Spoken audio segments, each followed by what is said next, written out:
2023 is coming to an end, and that means it's time for us bike nerds to wistfully look back on our favourite bits of kit of the year. Now, all of us could have picked a suspension product, as there's been so many highlights in that area this year. But to spare you a game of bike pogo stick related bingo, we've picked what really stood out to our test team this year and is now their go-to choice for all occasions. And only one lucky soul has been given the honour of highlighting a suspension fork, so stay tuned to see who and what that might be. But first, fashion icon Tom Marvin has some dungarees for you. Those who followed my writing on BikeRadar will know that I'm a big fan of the waterproof onesie. I've mentioned them here, and here, as well as on the BikeRadar podcast. All-in-one waterproof jumpsuit is the best barrier to wet weather that one can have, though they have their limitations. They're warmer in use, and if the fit ain't good, the fit really ain't good. And so while I'd always advocate for them, I will do so with a word of caution. Madison's bib trousers were first spotted early this year, and as soon as I spotted them, I knew I had to try them. Do they work? Yes, very much so. The inclusion of them into my winter wardrobe simply adds versatility. On a stinking wet day, pair with your best waterproof jacket. Want to add ventilation? Open the jacket up and stay dry thanks to the front panel. On a wet but not rainy day, pair them with a jersey, keeping your bum dry and your upper breezy, still with some additional protection from spray. Are they perfect? Well, nothing is, but these are bloody good nonetheless, and I shall continue to wear them as we transition through winter and into spring.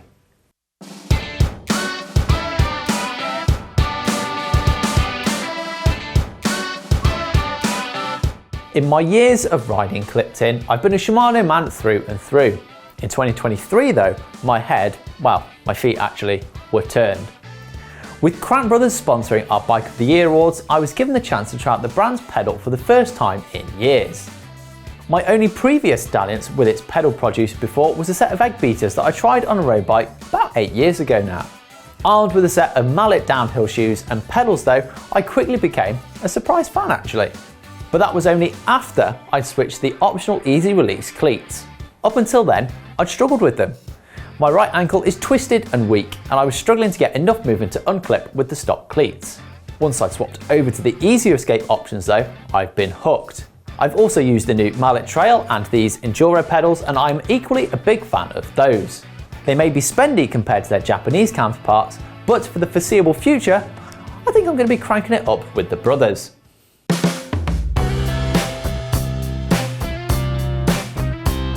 If you live somewhere like the UK where it likes to rain, a low-profile cross-country tyre won't cut it for a good chunk of the year.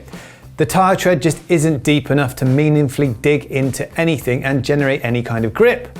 The same can be said for loam and dust too. And that's where the Maxxis Forekaster comes in. Maxxis say this tyre fills the void between the speedier XC tyres with their shallow treads and their chunkier offerings aimed at trail and enduro riding, where the treads are taller and more aggressive. Sure, compared to the super fast rolling XC tyre, the Forekaster does feel a little more laboured on tarmac or hard-packed sections of trail. But as soon as things are a little softer under tyre, the Forekaster really comes into its own. When the mud does get thicker, the Forekaster manages to shed mud relatively quickly too. All things considered, rolling speed isn't actually that bad either. While it might be great to be able to zip along with next to no effort on the shallow treaded XC race tyre, if you can't make it around the next turn, is it really worth it? Give me that extra grip any day of the week.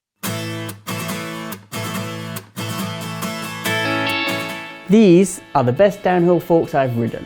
Okay, I'll admit there are some out there I haven't tried, such as the latest Manitou Dorado or Olin's DH38 M.1 forks, but the Boxer packs a punch and is an extremely capable performer. My appreciation of these forks is helped as I spent a couple of weeks in Whistler and several days in Morzine riding them. So why are these my top picks? Well, they're undoubtedly the best product I've ridden that turns ear-bleeding screams of near-crash experiences into hysterical whoops and laughs. Not only that, they save my sketchy riding while attempting to hurtle down a mountainside pretending it's still the year 2000 and I'm 23 years younger. Brilliant comfort, impressive support and a burly new chassis sits them comfortably amongst their peers. The new Boxer is half nostalgia, half tech hunting. It's the first downhill fork I really wanted back in my youth, and still to this day, Box's red lowers legs stand out as an item of desirability. I'm delighted their performance is as good as their heritage, which makes them my standout gear of 2023.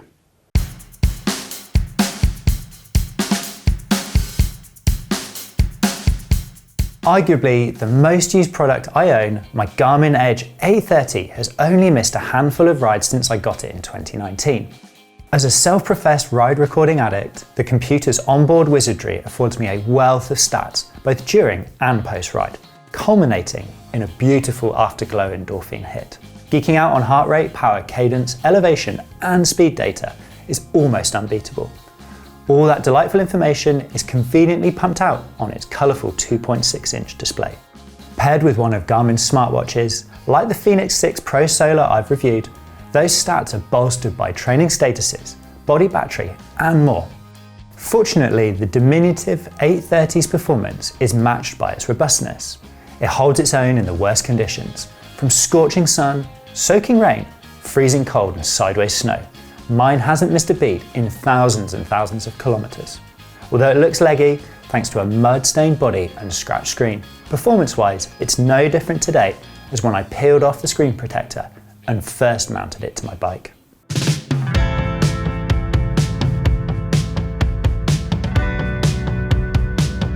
As an all-round rider that spends time on all types of bikes, I love kit that is able to jump across disciplines. Sidi's dust shoes are one such example that won me over in 2023. The Dust MTB are a gravel and mountain bike shoe, and despite their high £260 asking price, use a nylon MTB SR17 sole. I was intrigued by this decision to spec a nylon sole rather than a carbon one before I started testing the shoes. On launch, Sidi claimed the nylon sole, and I quote, represents the ultimate result in terms of pedalling stiffness and flexion for walking. I came away very impressed by the Dust MTB's performance across all disciplines and ride lengths, and really appreciated their comfort, roomy toe box and excellent ventilation. There are some flaws though. They're pricey, and the single techno-free dial that closes the shoe is a mistake. I reckon a second dial would not only improve the fit because the load would be better distributed, but if you happen to break one of them out on a ride, you could theoretically rely on the second dial. Although I haven't experienced any slippage, the heel cup could also do with being a hair tighter. Yet, despite their cons, they're a shoe that I keep coming back to because I know I can rely on them for my long distance escapades. I'm intrigued by the Dust shoelace that was announced at Eurobike. In theory, a lace design might translate to further improved comfort because they offer infinite adjustment. Hopefully I get to try those out in 2024. So there you have it, the bits and bobs we loved in 2023. But we want to know what you coveted this year. Let us know in the comments, we love to hear your stories and thoughts. Don't forget to subscribe to the channel if you haven't already, and if you need another 15 minutes of procrastination when you really should be working, then check out this video.